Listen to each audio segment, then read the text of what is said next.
Bien, merci Monsieur le Président, Madame la Ministre, chers collègues. Il y a un an, je disais à cette tribune que si la population comprenait parfaitement notre système budgétaire, il y aurait une révolution demain matin. À la lecture des documents budgétaires dont nous débattons ce jour, je maintiens ma position et j'entends approfondir la démonstration suivante. Par son budget, le gouvernement français pille son propre peuple et par son budget, le gouvernement français règne par le mensonge, la dissimulation et l'absence de vote démocratique. J'ai l'intention de marteler ces éléments parce qu'ils sont essentiels à la compréhension des événements, mais aussi parce qu'ils sont basés sur des faits incontestables, chiffrés, documentés, auxquels vous n'avez d'ailleurs jamais vraiment répondu. Certains nous accuseront de répéter les mêmes choses que l'année passée, alors je répondrai, comme le poète, que si on nous reproche les mêmes colères et les mêmes foutus thèmes, c'est parce qu'on fait de la politique populaire dans tous les sens du terme. Avec vous, les esprits sont descendus à force de les réduire, alors nos discours ne seront entendus qu'à force de les dire. Les chiffres du budget semblent annoncer un désastre pour la France. Vous le répétez tellement qu'on en vient à se demander si cela vous préoccupe ou si cela vous arrange. Le déficit public est à moins 5,8% du produit intérieur brut, c'est-à-dire que l'État dépense 152 milliards d'euros de plus que ce qu'il ne gagne. La dette publique, quant à elle, se creuse d'année en année, est elle ici établie à 3 305 milliards d'euros. Ce qui est fou, c'est que cela fait plus de 20 ans que tous les gouvernements qui se succèdent nous assènent comme des coups de matraque, que la priorité absolue est de désendetter la France, que la question de la dette est la justification de toutes vos politiques antisociales, de tous les renoncements, du dépouillement des services publics comme des Français pour qu'au final, plus de 20 ans plus tard, on en soit toujours rendu au même point. En pire, le niveau de stupidité économique et de médiocrité de ceux qui nous gouvernent fait peur, à tel point que je crois bien que c'est pour ce genre de politiciens qu'il y a marqué « ne pas boire » sur les bouteilles de shampoing. Ces chiffres sont certes préoccupants parce qu'ils remplissent une fonction, celle de créer un choc suffisamment puissant sur les débats publics pour que tous vos éléments de langage saturent la pensée, paralysent les consciences et empêchent l'expression d'une alternative politique. Car oui, ces chiffres de la dette et du déficit sont préoccupants si on les regarde aussi idiotement que les vaches regardent passer les trains. Mais il faut rapprocher ce constat d'un autre constat dont on parle beaucoup moins. Ce constat, c'est que les recettes fiscales nettes de l'État, c'est-à-dire l'argent qu'engrange l'État français, n'ont jamais été aussi élevées de notre histoire. Pour témoigner de cet enrichissement, il suffit de regarder l'argent récolté de nos impôts depuis 2017, soit le premier mandat d'Emmanuel Macron. En 2017, les recettes fiscales nettes de l'État lui rapportent 295 milliards d'euros. Après le Covid, les recettes fiscales nettes de l'État lui rapportent en 2021 la même somme, 295 milliards d'euros. Ensuite, les recettes de l'argent issu des impôts explosent. Elles passent à 323 milliards d'euros en 2022, puis 325 milliards d'euros en 2025. Ce qui n'est pas fini, c'est qu'il faut rajouter à ce montant un argent colossal qui nous est caché, qui n'apparaît plus dans les recettes fiscales nettes de l'État, l'argent de la TVA. Gardez votre salive, chers collègues, et puis si vous voulez gueulier, il fallait être plus, parce que là, on vous entend très peu. Cet argent est tellement caché que depuis 2024, l'État a adopté une nouvelle convention comptable concernant les niches fiscales du pays, qui lui permet de cacher plus de 12 milliards d'euros de dépenses fiscales qui reposent sur la TVA.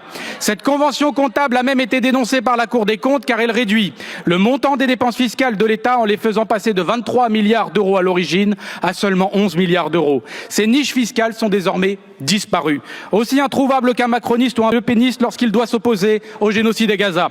La TVA, c'est l'impôt le plus dur et le plus injuste pour les Français, ceux des classes populaires et moyennes. Cet impôt a littéralement explosé depuis l'arrivée au pouvoir d'Emmanuel Macron, sous l'effet notamment de la hausse générale des prix qui a considérablement appauvri les Français. En 2017, on récoltait 163 milliards d'euros de TVA. En 2019, on récoltait 179 milliards d'euros de TVA.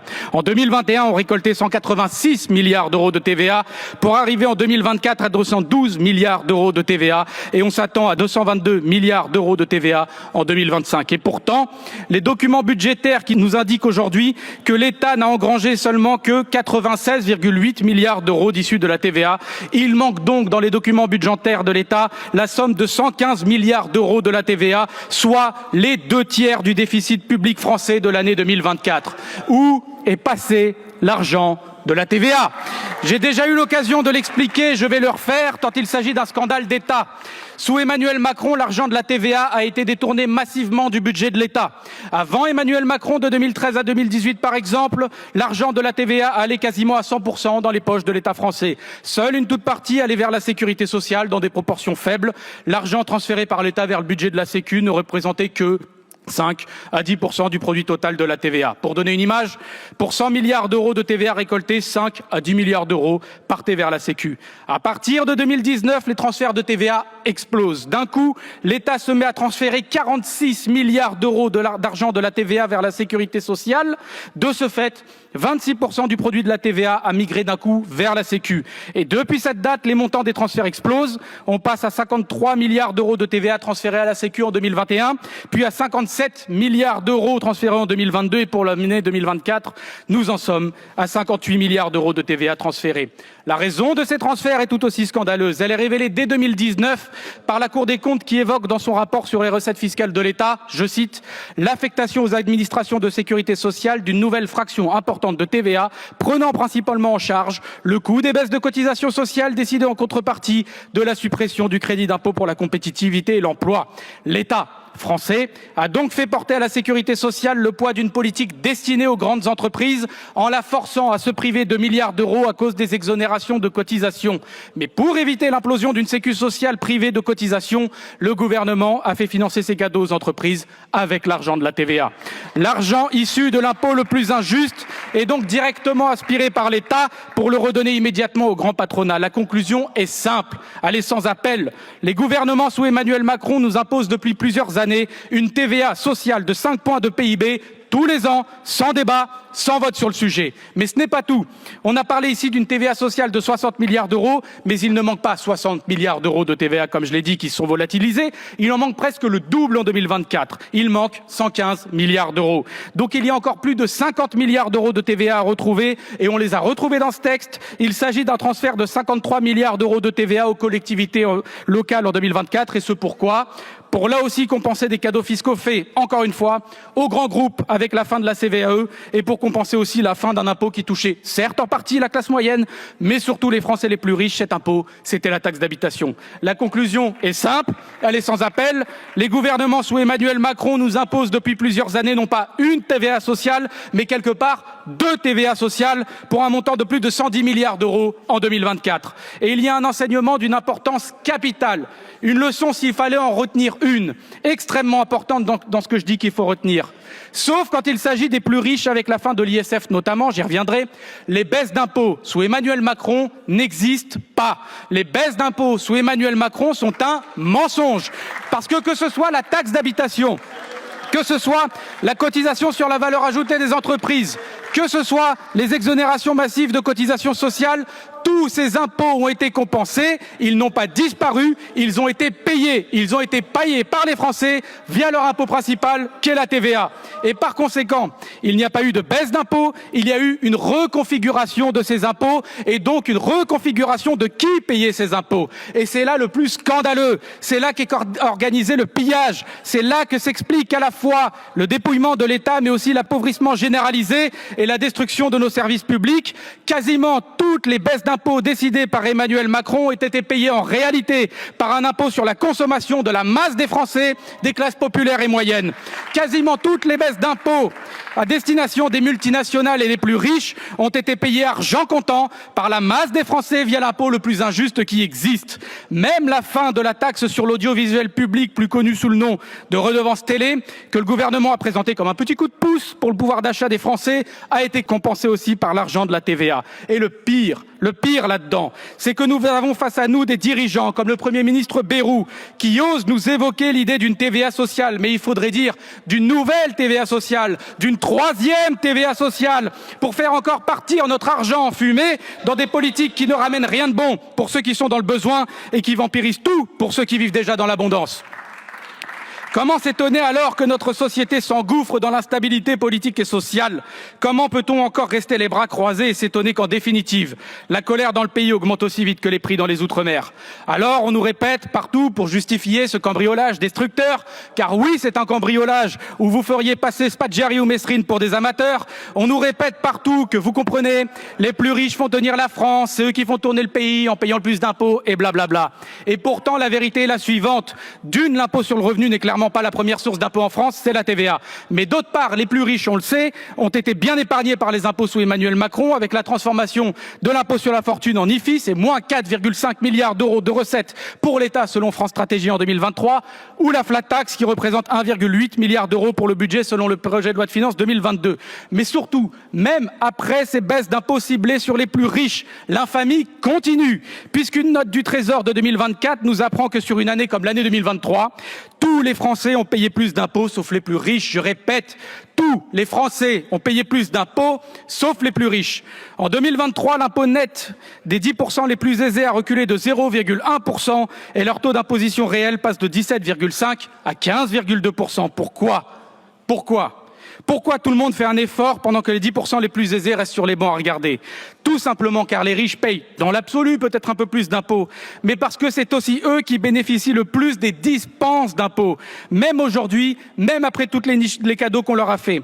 Et je conjure les Français honnêtes qui m'écoutent de comprendre un fait budgétaire, un fait mathématique, c'est que contrairement à ce qu'on leur répète à longueur de journée, contrairement à ce poison qu'on leur injecte en permanence dans les veines pour diviser et donc pour mieux régner dans ce pays, il n'y a qu'un assistanat, et c'est celui des riches.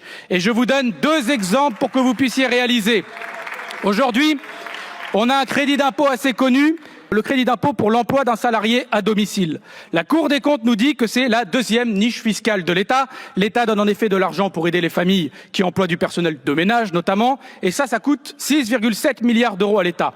C'est pas en soi une dépense inutile pour tout le monde, après tout, car pourquoi pas aider les travailleurs, par exemple, à déclarer des personnels de ménage, les régulariser, etc. Mais regardez bien comment partout et tout le temps, les plus riches sont favorisés et les plus modestes sont négligés. Dans ce crédit d'impôt, la Cour des comptes note que 10% des Français les plus riches reçoivent en moyenne de l'État 2 426 euros par an pour ce crédit d'impôt. Je répète, 2 426 euros par an, soit presque 2 SMIC. Au total, l'aide de l'État pour les 10% les plus riches monte à 1,1 milliard d'euros, tandis qu'un foyer qui fait partie des 10% les plus pauvres, lui, va recevoir en moyenne de l'État seulement 838 euros. Au total, l'aide de l'État pour les 10% les plus pauvres ne dépasse pas les 400 millions d'euros, ce qui veut dire que sur la 2e niche fiscale de l'État, l'État aide 3 fois plus les 10% les plus riches qu'il n'aide les 10% les plus pauvres.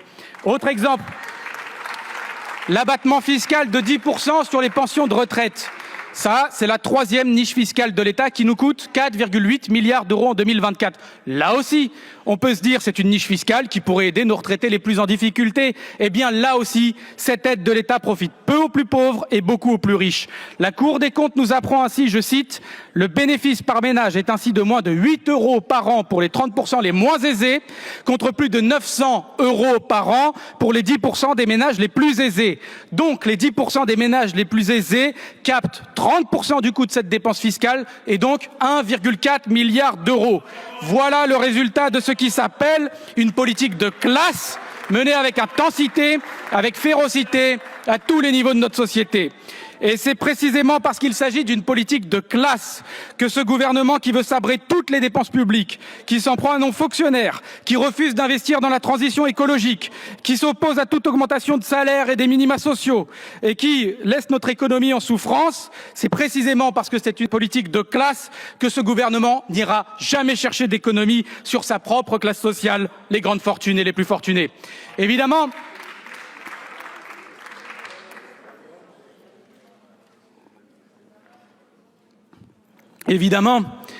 ce discours budgétaire constitue aussi un plaidoyer pour l'unité de notre peuple.